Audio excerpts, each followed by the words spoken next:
అమ్మ ఎవరో ఒకరు సపోర్ట్ కావాలి కదా, ఫైనాన్షియల్ సపోర్ట్ బంగారం తాకట్టు పడతావు, ఇమోషనల్ అండ్ మోరల్ సపోర్ట్. ఇద్దరు పిల్లల్ని వేసుకుని ఆ ఇద్దరు పిల్లల్ని తండ్రి గురించి అడుగుతున్నప్పుడు వాళ్ళకి ఏమని చెప్తావు? నాన్న మంచోడు అంటావా చెడ్డోడు అంటావా? అసలు ఇక్కడ ఎవరు సపోర్ట్ ఉందని చెప్పేసి నువ్వు హైదరాబాద్ వరకు వచ్చావు? ఇక అక్కడ లేదు మ్యామ్, ఫస్ట్ నేను అక్కడే 2 months అక్కడే ఉన్నాను మ్యామ్. నేను అత్తే వాళ్ళ ఇంట్లో ఇలా పోలీస్ వాళ్ళు ఏమన్నారంటే ఇంక ఎంత ఇగోండి, నేను ఇంకొక రికార్డ్ కూడా ఉంది. ఆ ఏరియాకి సంబంధించిన ఒక ఆయన ఏం చేశారంటే, నేను ఆ స్టేషన్లో ఈ స్టేషన్లో కూడా అమ్మాయిని పట్టించుకోవద్దని చెప్పాను అని చెప్పారు. పోలీస్ వాళ్ళు కొంచెం నాకు సపోర్ట్ చేశారు మ్యామ్ బాగా. ఇంక ఇదంతా అని నేను కొంచెం సూసైడ్ చేసుకుని గవర్నమెంట్ హాస్పిటల్లో ఉన్నాను మేడం. ఉన్న రోజు కూడా ఇంకా నాకు ఆ టైంకి ఫైనాన్షియల్ ప్రెషర్ పెట్టేశారు సార్. బజాజ్ ఈఎంఐస్ నా మీద, స్కూటీ లోన్స్ అన్ని నా మీద ఉన్నాయి సార్. చిట్టి అమౌంట్స్ అన్ని ఉండేసరికి ఎంత వచ్చేదమ్మా total EMI per month? 25,000 sir. అబ్బా, ఎలాగా ఎలా కట్టేదాన్ని? నేను వర్కే చేయట్లేదు. ఆయన కొంచెం ఇచ్చేవాళ్ళు మేడం, అండ్ నా దగ్గర కొంచెం ఉండే, మమ్మీ కూడా కొంచెం హెల్ప్ చేస్తూ ఉండేవాళ్ళు. అలా నాకు ఇంకా టైంలో ఇంకా నాకు ప్రెజర్ అలా పెట్టేశారు. ఈయన పట్టించుకొని అన్నారు, గలీజ్ మాటలు మాట్లాడాను, ఇలా సూసైడ్ చేసిన హాస్పిటల్లో ఉంటే పోలీస్ వాళ్ళు కాల్ చేయమంటే కాల్ చేసి అమ్మాయి ఎండోస్కోపీ చేయకపోతే పైప్ ఏదో వేయాలన్నారు. నేను ఆల్ అవుట్ అండ్ శానిటైజర్ తాగేసాను సార్.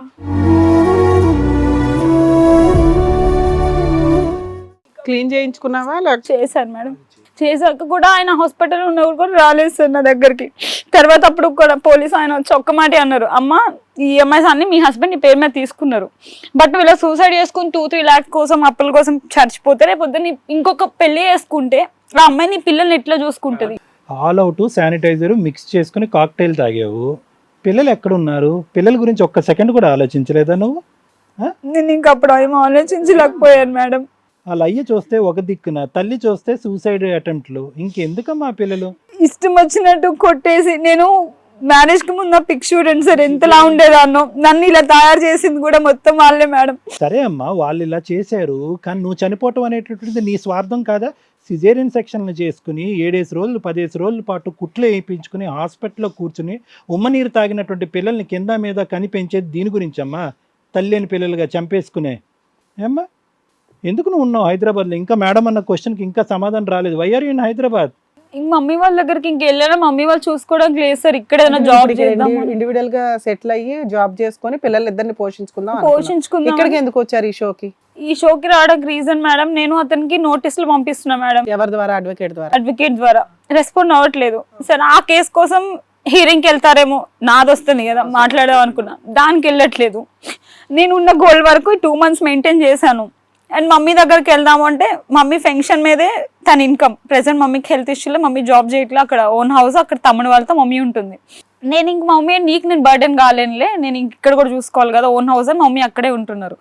ఇప్పుడు ఏమైందంటే నేను ఉన్న గోల్డ్ అంతా పెట్టి ఇంట్లో ఫినాన్షియల్గా పిల్లలకి అన్ని అరేంజ్ చేసుకుంటే లాయర్కి ఇచ్చుకుంటే ఆ నోటీసులు వెళ్తే మా అత్తయ్య ఆమె ఇక్కడ ఉండట్లేదు మాకెందుకు ఇస్తున్నారు అని నోటీస్ కూడా వెనక పంపిస్తుంది అంటే మేడం. సరే నేనేమనుకున్నా అంటే సరే 2 times వెళ్ళి నాకు రాకపోతే వారంటీ ఇష్యూ అయితే వాళ్ళే వస్తారులే అన్నట్టు నేను ఊరుకున్నా మ్యామ్. నేను కొంచెం కాకపోతే కొంచెమైనా 3 months అయింది మేడం. నేను జూన్ లో కొంచెం నోటీస్ పంపించారు. తర్వాత ఏం కేసులు వేసారు? మీ అడ్వకేట్ లీగాలిటీ చెప్పుంటారు కదా, ఏం కేసు? మెయింటెనెన్స్ కేసు వేసాం మేడం. ఆ మెయింటెనెన్స్ ఒక్కటే వేసాం మేడం. 498 ఇంకేమో చెప్పారు మేడం, అన్ని నీ దగ్గర ప్రూఫ్స్ ఉన్నాయమ్మా, అందులో కట్నం గురించి మాట్లాడిన అన్ని కూడా ఉన్నాయి. బట్ ఎందుకు మనం కేసులు వేస్తే అతని మనసు ఇంకా విరిగిపోతుంది, కేసు మీద కేసు అని. ఫస్ట్ హియరింగ్ వస్తారు కదా, అప్పుడు కోర్టు వాళ్ళు కౌన్సిలింగ్స్ ఇస్తారు. వాళ్ళకి ఇచ్చినాక ఆయన మారితే మళ్ళీ కేసులు అన్ని మీకు మనీ వేస్ట్, అండ్ ఆయన కూడా ఇన్ని కేసులు పెట్టింది ఇంకేంటని తెగిచ్చేస్తారు. ఒక కేసులో చూద్దామమ్మా అని చెప్పి ఓన్లీ ఒక కేసు పెట్టారు మేడం. ఇంకే కేసెస్ కూడా ఆయన ఏం పెట్టొద్దు, చూద్దాం ఒక ఫస్ట్ దానికంటే సరే అని ఉన్నాం. ఇప్పుడు ఏమైందంటే ఆయన కేసుకి అటెండ్ కావట్లేదు, నన్ను బ్లాక్ చేసేసాడు. ఫినాన్షియల్ గా నాకు ఏం సపోర్ట్ లేదు, వేరే వాళ్ళతో అటు ఇటు పెద్ద మనుషులతో కాల్ చేపిస్తున్నా. నేను ఏ ఇన్కమ్ మీకు ఉన్నారు సార్, కరీంనగర్ వస్తున్నారు, హైదరాబాద్ వస్తున్నారు, బట్ నా దగ్గరకు అయితే ఇప్పటికీ స్టిల్ బ్లాక్ చేసేసారు మేడం. బాబు కాల్ చేశాడు, బాబు కాల్ కూడా బ్లాక్ చేసేసాడు. రీకనెక్ట్ అయినట్టు ఏమైనా ఆధారాలు ఉన్నాయి? ఇప్పుడు అదేం గొడవ లేదు అంటే నేను ఇక్కడ ఉంటున్నా కదా సార్, ఇంకా తెలియదు సార్ నాకు. ఆయన సర్కిల్ తో కూడా ఎవరితో నేను టచ్ లో కూడా పోలేదు సార్. ఇంకా ఎందుకంటే ఎవరు మెయిన్ గా నువ్వు టోటలీ అన్సపోర్టెడ్, నువ్వు సపోర్ట్ చేసేసి ఏం చేయలేరు అన్నట్టు అన్నారు. ఇప్పుడు ఇంకా ఆయన ఒక మాట అన్నారు, మ్యామ్ ఏం కేసు వేస్తుందో వేసుకోమను, 20 సంవత్సరాలన్నా జైలుకి పోతా, 20 years అన్నా జైలుకి పోతా, 10 years అన్నా జైలుకి పోతా, మా అత్తయ్య మామయ్య కూడా మేము జైలుకి వెళ్ళిపోతాం, ఏం చేసుకుంటే చేసుకోమనండి అన్నయ్య అని అన్నాడు. ఆయన నాకు పంపించారు, ఇదిగో వాడు ఇట్లున్నాడు, నేను కాంప్రమైజ్ చేయడానికి చూసాను కానీ వాడు వినట్లేదు, ఇంకేం చేయగలం. కాంప్రమైజ్ అంటే మీకేంటి, మీ దృష్టిలో ఏంటి, కాపురం చేయడానికా ఇంటికే మేడం, పిల్లలకి కలిసి ఉండడానికి? సో కలిసి ఉండడానికి ఏం జరిగినా అతను రెడీ లేడు. రెడీ లేదు. మ్యూచువల్ డైవర్స్ ఏమన్నా మీరు రెడీగా ఉన్నారా? నేను డివోర్స్ వద్దు అని అడుగుతున్నాను మేడం పిల్లల కోసం. ఇక్కడికి ఎందుకు వచ్చారు?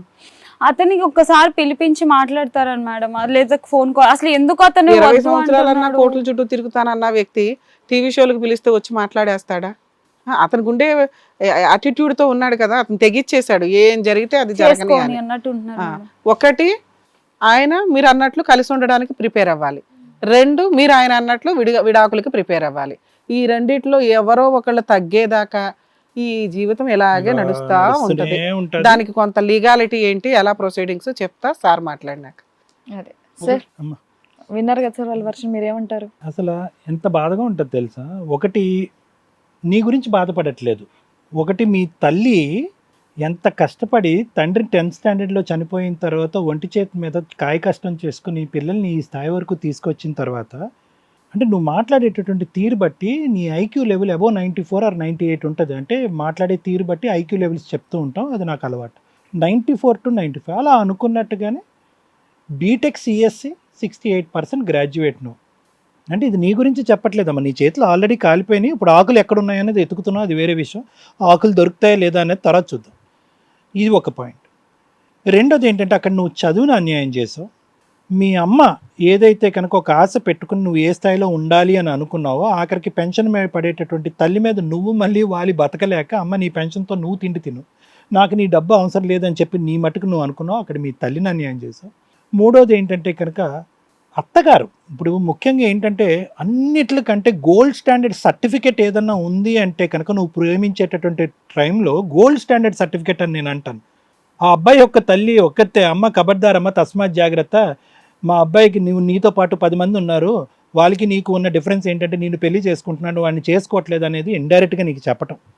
కానీ ప్రేమ అనేటటువంటి మత్తు has overtaken your intellectual abilities. అంటే నీ చదువు పరంగా నీకు వచ్చేటటువంటి తెలివితేటల్ని ఆ ప్రేమ అనేటటువంటి మత్తు ఈ కలికాలంలో చూసేటటువంటి యువతీ యువకులకి ఎలాగైతే ఉందో, అది కాస్త ఆ తెలివితేటలను తీసేసి విశ్లేషణ శక్తిని అనేది తీసి పక్కన పెట్టేసి, but the miss match of personalities is directly proportional to the careers that you opt for.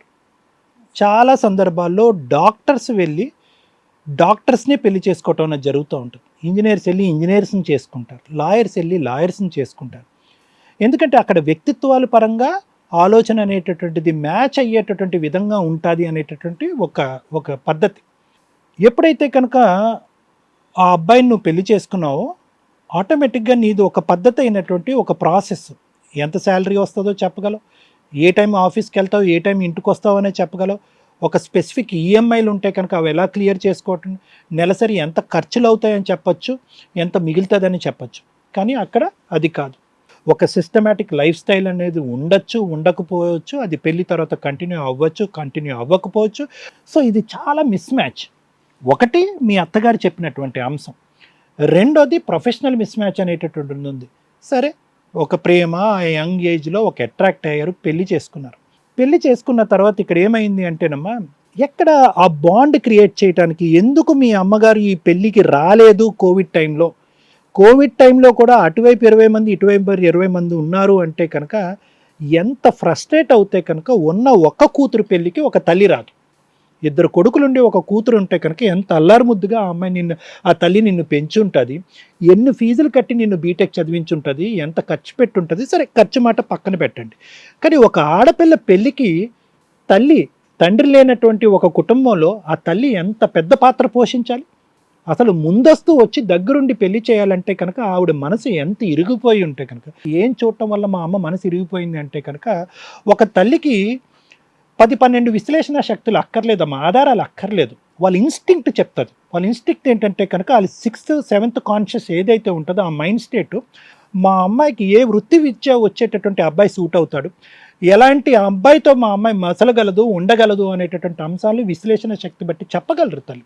అంటూ ఉంటారు ఆడపిల్లలు వచ్చి, అమ్మ నేను 6-7 సంవత్సరాలు బట్టి ప్రేమించాను, నీకేం తెలుసమ్మా, పుట్టుకుమని ఒక అరేంజ్డ్ మ్యారేజ్ ఒక 10 నిమిషాలు పెళ్లి చూపులో మీరు అక్కడ కూర్చోపెట్టి పెళ్లి చేసేస్తారు.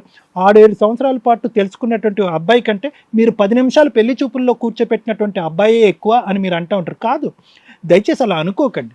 ఎందుకంటే తల్లిదండ్రులకి ఆ ఇన్స్టింక్ట్ ఉంటుంది. ఎందుకు ఇది ప్రధానమైనటువంటి అంశం కింద చెప్తున్నానంటే కనుక, ప్రేమించినటువంటి అబ్బాయిని నువ్వేం 10-12 సంవత్సరాల పాటు ప్రేమించలేదు, కేవలం త్రూ ఫ్రెండ్ ఆఫ్ ఫ్రెండ్స్ ద్వారా, ఒక అవేర్నెస్ ద్వారా క్రియేట్ అయినటువంటి ఒక ఫిజికల్ అట్రాక్షన్ మాత్రమే అది.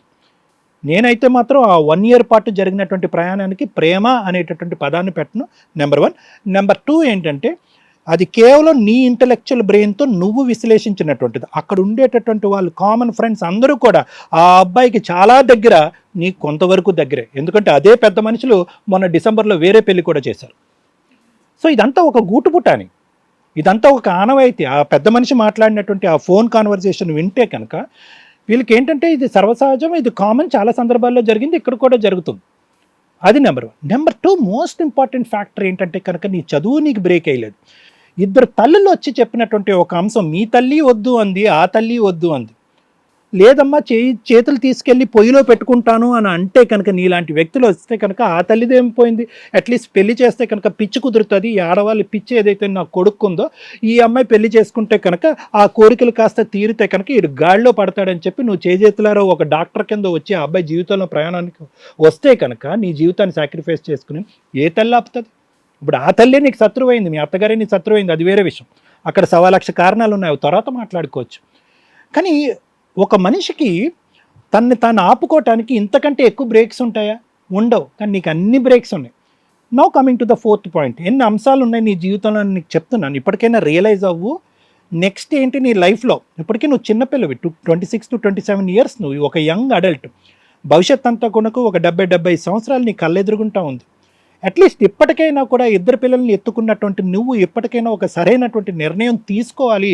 ఇప్పటికే కూడా నీ చదువు నేర్పించినటువంటి నీ తెలివితేటలు ఇంగితాన్ని ఇప్పటికైనా వాడాలి అనే ఉద్దేశంతో నేను రెట్రోస్పెక్టివ్గా ఇవి చెప్తున్నాను. నెంబర్ 1. నెంబర్ 2 ఏంటంటే, ఎవరైతే కనుక ఈ ప్రేమ అనేటటువంటి ఒక మత్తులో, ఆ ప్రేమ అనేటటువంటి పిచ్చిలో ఒక జీవితాన్ని ఒక ఫోటోగ్రాఫ్ లాగా, ఒక సినిమాలా చూడకుండా ఒక ఫోటోగ్రాఫ్ లాగా చూసి ఆ ఇన్ఫాక్చుయేషన్కి, అట్రాక్షన్కి ముందుకెళ్ళి పట్టకమని 3 ముళ్ళు కట్టించేసుకున్న తర్వాత ఆ చిక్కుముడి ఆ ఊబిలో ఇరుక్కుపోతారో వాళ్ళందరికీ ఒక పాఠం చెప్పేటటువంటి ఉద్దేశంతో నేను చెప్తున్నాను నీ ద్వారా. అయితే 4th ఆస్పెక్ట్ నేను ఏంటంటే, పిల్లలకు అనేటటువంటి ప్రయాణం. ద మోస్ట్ ఇంపార్టెంట్ థింగ్, ఈరోజు నువ్వు దర్జాగా కాలర్ ఎగరేసుకుని బయట తిరగవలసినటువంటి ఒక అంశం ఏంటంటే, 1 చదువు, 2ది నీ కెరియర్. 38,000 జీతం అంటే during the time of Covid, corona టైంలో చాలామంది ఉద్యోగాలు లేక పూట ఎలా గడుస్తుంది అనేటటువంటి క్రమంలో, ఓకే అప్పుడు కూడా నువ్వేం చేసావు, కెరియర్ వదిలేసావు. ఈరోజు అదే కెరియర్ నీకు ఉంటే కనుక నువ్వు ఎలా మాట్లాడి ఉండేదానివి, ఆ పిల్లల్ని ఎంత దర్జాగా పెట్టుకుని ఉండేదానివి. ఆ బంగారాన్ని తాకట్టు పెట్టేసావు. వచ్చినటువంటి 10 రూపాయలు అయిపోయింది. రేపటి రోజు నుంచి నీ బ్రతుకు తెరువు ఏంటమ్మా? ఎవరు కాపాడతారు? మీ తల్లి. అది నాకు తలుచుకుంటేనే భయం వేస్తుంది. ఎందుకు భయం వేస్తుంది అంటే, నీ గురించి భయం వేయట్లేదు, నువ్వు పెంచేటటువంటి ఆ 2 పిల్లల గురించి భయం వేస్తుంది. మెయింటెనెన్స్ కేసు వేసావు, అది ఎప్పుడు వస్తుంది, అతను ఎప్పుడు డబ్బులు ఇవ్వటం మొదలు పెడతాడు ఏంటి అనేది ఆ లీగల్ ఆస్పెక్ట్స్ నాకు తెలీదు. I'm only looking at the future of the kids. ఎటువంటి పరిస్థితుల్లో ఈరోజు ఫ్యాన్ పెట్టావు, ఏసీ పెట్టావు, దుప్పటి ఇచ్చావు, మంచి ప్యాంటు షర్ట్ ఇచ్చావు, రేపటి నుంచి నీ దగ్గర డబ్బులు లేకపోతే ఆ పిల్లలిద్దరికి ఏం బట్టలు ఇస్తావు, ఏం తిండి పెడతావు? రేపటి గురించి ఒక ఆలోచన ఉందా, ఒక భయం ఉందా? ఇది నేను అంటున్నాను. ప్లానింగ్ లేకుండా 3 ప్రెగ్నెన్సీస్, ఆ 2 కూడా అసలు ఈ 2 పిల్లలు ఈ భూప్రపంచం మీద ఉన్నారు అంటే కనుక అది నిజంగా నీ అదృష్టం తెలుసా? ఆ లో బర్త్ వెయిట్ బేబీస్ వాళ్ళిద్దరూ ఈరోజు పుట్టి అదృష్టవంతులు అయ్యారా, పుట్టి దురదృష్టవంతులు అయ్యారా నాకైతే అర్థం కావట్లేదు. ఇంకా మధ్యలో ఒక అబార్షన్, ఎక్కడ కాంప్రమైజ్ లేదు వీళ్ళు. Now coming to the 5th point ఏంటంటే కనుక, ఆ మనిషి యొక్క క్యారెక్టర్ ఏంటి అనేటటువంటిది 10 మెతుకులు తినక్కర్లేదమ్మా, 1 మెతుకు తింటే చాలు. ఒక వ్యక్తితో నువ్వు అక్కడి నుంచి ఫుల్ టైం జాబ్ వదిలేసి అతని వెనకతలు ఒక సిఐడి ఆఫీసర్ లాగా, ఒక పోలీస్ ఆఫీసర్ లాగా ఎప్పుడు ఏం చేస్తున్నాడు? ఇందాక నేను ఏంటంటే నవ్వలేక సచ్చాను, ఒక ఆలోచన నా లోపల. నేను సోషల్ మీడియా నుంచి మొత్తం అన్నీ కూడా నా గుప్పెట్లో పెట్టాను, పాస్వర్డ్స్ నా గుప్పెట్లో పెట్టేసుకున్నాను, అన్నీ నేను లాకేసుకున్నాను. ఎంతకాలం లాక్కుంటావు? ఎంతకాలం? నీ చదువేంటి, నువ్వు చేయవలసినటువంటి అంశం ఏంటి, నువ్వు ఏ ఉద్యోగం చేయాలి, ఏం ఉద్యోగం చేస్తున్నావు. అతనికి ఒక సెక్యూరిటీ గార్డ్ లాగా ఉద్యోగం చేసావు ఇంతకాలం. ఈ 4 years పాటు నీ పాత్ర ఏంటంటే కనుక సెక్యూరిటీ గార్డ్. ఏ క్షణాన్ని ఏ నిమిషాన్ని నా భర్త నా చేతుల్లో నుంచి జారిపోయి ఏ ఆడది కొంగును కట్టేసుకుంటుంది అనేటటువంటి జాగ్రత్త పట్టడంతో ఈ 4 years నీకు అయిపోయింది. మీ ఇద్దరు ప్రేమకి సాక్షిగా లేదంటే మీ ఇద్దరు పెళ్లికి సాక్షిగా ఒక దురదృష్టకరమైనటువంటి 2 పిల్లలు. సారీ నేను ఇలా అంటున్నాను అన్నది ఏం అనుకోవద్దు, ఎందుకంటే మీరిద్దరు పాపం చేశారు కానీ ఆ పిల్లలు ఏం పాపం చేశారు. ఈరోజు నువ్వు చచ్చిపోయి ఉంటే కనుక ఆ పిల్లలు ఇద్దరు రోడ్డు మీద అనాథలు అయి ఉండేవారు కాదా. తండ్రి ఎక్కడో చట్టపట్టాలు వేసుకుని తిరుగుతూ ఉంటాడు. ఆ పిల్లలకి ఎవరు దిక్కు? మీ అమ్మ పోషిస్తుందా? ఎవరు పోషిస్తారు? ఫైనల్గా పెళ్లి చేసుకున్నావు, వాడు వెళ్ళి ఇంకో పెళ్లి చేసుకున్నాడు. పెళ్ళికి ఉండేటటువంటి పెద్దలు ఎవరైతే ఉన్నారో అది నాకు చాలా విచిత్రంగా అనిపిస్తుందమ్మా. ఆ పెళ్ళి కూడా ఒక డ్రామాయే. ఆ అమ్మాయిని పిచ్చిదాన్ని చేసి వెనక ముందు ఎవరూ లేకుండా శారీరకంగా వాడేసుకొని ఆ అమ్మాయికి దిక్కు మొక్కు లేని దాన్ని అవ్వటం వల్ల ఆ అమ్మాయిని ఒక ట్రాప్ చేశాడు. లేదంటే అంత కష్టపడి వెనకతల నుంచి ఒక ప్లానింగ్ చేసినటువంటి వాళ్ళు 10 రోజుల్లో ఆ పెళ్లి పెటాకులు అవటం ఏంటి? సో వీళ్ళకు ఉండేటటువంటి బక్రాల లిస్ట్లో నువ్వు ఫస్ట్ ఉన్నావు, తర్వాత ఆ అమ్మాయి ఉంది, ఈ మధ్యలో ఎంతమంది ఉన్నారు అనేటటువంటిది నువ్వు చూడలేదు. ఆ హాస్పిటల్లో నీకు చెప్పినటువంటి నర్స్ లాంటిది కానీ లేదంటే మీ సిస్టర్ లాంటి వాళ్ళు లేకపోవటం వల్ల నీకు ఇన్ఫర్మేషన్ లేదు. కానీ బహుశా ఇది ఒక కంటిన్యూస్గా జరిగేటటువంటి ఆనవాయితీ. ఎటొచ్చే ఏంటంటే నీ అదృష్టం కొద్దీ ఈరోజు నీకంటూ ఒక పెద్ద సెక్యూరిటీ ఏదైనా ఉందంటే అది నీ మొబైల్ ఫోన్ అని అనుకోవచ్చు. అందులో ఎన్నెన్ని ఆధారాలు ఉన్నాయి, ఎన్నెన్ని ఫోటోలు ఉన్నాయి, ఎన్నెన్ని రికార్డింగ్స్ ఉన్నాయి. ఆ ఫోన్ని ఈ పర్పస్కి వాడుకుంటున్నాం. సరే ఫైనల్గా అది అయిపోయిన తర్వాత ఈరోజు నువ్వు ఇక్కడ కూర్చొని ఓకే కండిషన్స్ పెట్టావు, రిస్ట్రిక్షన్స్ పెట్టావు, మీ అత్తమామలకు పెట్టావు. I don't think so. ఇవన్నీ సెకండరీ రీజన్స్ అమ్మ. ప్రైమరీ రీజన్స్ అయితే కనుక అతను విచ్చలవిడిగా స్వేచ్ఛగా హ్యాపీగా ఫ్రీగా అతనికి కావలసినటువంటి విధంగా బహుశా ఒక 25-26 సంవత్సరాల పాటు బతికాడు అతను. ఇన్ని రోజులు బట్టి తల్లి మాట లెక్కలేదు, తండ్రి మాట లెక్కలేదు. డబ్బులు జలసాగా వాడుకునేటటువంటి వాడు, తాగేవాడు, తందనాలు ఆడేవాడు, ఇవన్నీ చేసేవాడు. ఎప్పుడైతే అతను గుట్టు రట్టయి ఫస్ట్ టైం అతని జీవితంలో ఒక రిస్ట్రిక్టెడ్ అట్మాస్ఫియర్లో పెట్టినటువంటి వ్యక్తి అది అతనికి నచ్చలేదు, అండమాన్ జైల్లో పెట్టినట్టు అయింది. కాబట్టి ఏంటంటే ప్రైమరీ రీజన్ ఏదైతే ప్రధానమైనటువంటి కారణం ఈరోజు ఈ భార్యాభర్తల గొడవకి, ఆ కారణాన్ని తీసి పక్కన పెట్టేసి అగో నువ్వు ఒత్తిడి పెడుతున్నావు, నువ్వు నన్ను రిస్ట్రిక్ట్ చేస్తున్నావు, నన్ను తిననివ్వట్లేదు, తాగనివ్వట్లేదు, తిరగనివ్వట్లేదు అని చెప్పి ఇక్కడ ఏదో ఒక గయ్యాల గంప భార్య నాకు దొరకటం వల్ల నేను పిచ్చోడిని అయిపోయాను అనేటటువంటి విధంగా చిత్రీకరించి ఈరోజు ఏం చేస్తున్నాడు అంటే కనుక నిన్ను మౌల్డ్ చేసి నీ నెత్తి మీద మేకు దిగ్గొట్టేటటువంటి ప్రయత్నం చేస్తున్నాడు. ఎందుకంటే కనుక రేపొద్దున ఎప్పుడైనా కూడా మళ్ళీ మీరు కలిసి ప్రయాణం నీ గెలుపు బాటలో ముందుకెళ్ళి అతను బుద్ధి గడ్డి తిని మళ్ళీ నీ జీవితంలోకి వచ్చాడు అంటే కనుక అతను ఫోన్ చూడటానికి నువ్వు వణుకు చావాలి. రాత్రి ఏ టైంకి వస్తున్నావు, ఇప్పుడు వరకు ఎక్కడున్నావు అని అడగటానికి నువ్వు వణుకు చావాలి. సో ఇక్కడ నేను అనేది ఏంటంటే కనుక అతను మౌల్డ్ అవటం అనేటటువంటిది పక్కన పెట్టేసి ఈ కండిషన్స్ పెట్టి నిన్నే మౌల్డ్ చేసాడు. నేనేం తింటున్నానో అడగకూడదు, నేనేం తిరుగుతున్నానో అడగకూడదు, ఏం తాగుతున్నానో అడగకూడదు. సో ఇది కండిషన్స్. సో ఫైనల్గా నువ్వేమవుతుంది, ఈ వాడి వేడిలో ఉండి ఉద్యోగం లేక, చదువు నీకు ఒక దిక్కుని చూపెట్టక, పిల్లల్ని ఎలా పోషించాలో తెలియక, నీ అమ్మగారు ఎక్కడున్నారో తెలియక, దిక్కు మొక్కు లేనిదటువంటి ఈ వేడిలో ఏమవుతుందంటే ఎలాంటి ఆడదైనా కూడా బాయిల్ అయిపోతుంది. కట్ చేస్తే కనుక కొంతమంది ఆడవాళ్ళు ఏమంటారు అంటే సరే సార్ వాడు ఎవరితో తిరిగితే వాడితో తిరగనండి, నా పిల్లలకు ఒక తండ్రిలాగా నేను ఒక ఈ పరువులు ప్రతిష్టలు ఇవన్నీ పక్కన పెడతాను, శక్తి సామర్థ్యాలు ఉన్నంతసేపు నేను ఫైట్ చేశాను, ఇంకా నేను ఫైట్ చేయాలని చెప్పి నీలాంటి ఆడవాళ్ళు ఇంతమందిని చూశాను అలా కాంప్రమైజ్ అయ్యి కిందకి జారి. ఎందుకు? ఇన్సెక్యూరిటీ. పిల్లల్ని చూస్తే బాధ, నువ్వు ఎలాగైనా బతుకుతావు, పిల్లల్ని ఎలా బతుకుతారు అది.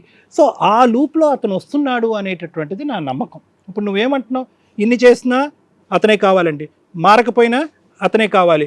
ఎందుకు కావాలండి అంటే కనుక 2 పిల్లలు ఉన్నారు కదండి, అయిపోయి స్టెప్ డౌన్ అయిపోయావు. ఇందాక నుంచి నేను అదే అడుగుతున్నాను, ఎవరు స్టెప్ డౌన్ అవ్వాలి, ఎవరు క్యారెక్టర్ మారాలి, ఎవరు వ్యక్తిత్వం మారాలి, ఎవరు బుద్ధి తెచ్చుకోవాలి, ఎవరు మారిపోయారు?